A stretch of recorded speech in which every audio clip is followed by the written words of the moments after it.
good afternoon guys. Andito tayo ngayon sa Dilasag, Aurora guys. Malayo nga talaga na sitio to. Nanggaling pa tayo sa napakalayong lugar guys.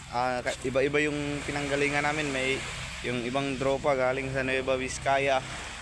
Tapos yung iba ako galing sa Tarlac. Doon na kami nagkita-kita sa Nueva Vizcaya para pumunta dito sa Aurora.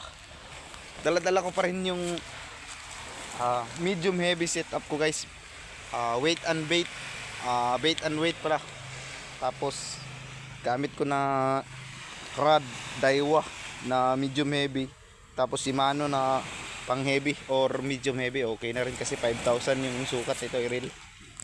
Tapos yun, kahapon pa kami dumating. Sa awa ng Diyos wala pa rin nahuli guys. Grabe, solid. First time ako na zero. Ang layo pa ng dinayo. Tapos zero talaga. Wala talaga kami nakuha. Tapos pumupa na lang ng isang tent. Hindi pala, cottage. Tapos may mga tent kami, dalawa. So, dyan na lang kami mga tutulog. Kagaya kagabi. Lasing na lasing ako kagabi. Eto, tibay ko.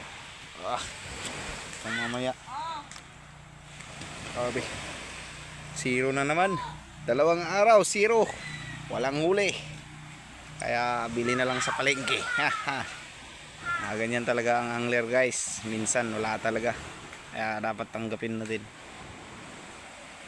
Ang ganda dito sa Aurora, sa ano ba to, anong sitio ba to, kalimutan ko, basta Isabel Beach. Thumbs up, goods, white beach, napakaganda. Napakalinis ng tubig. Ayun, kung maliligo ka, solid talaga. The best.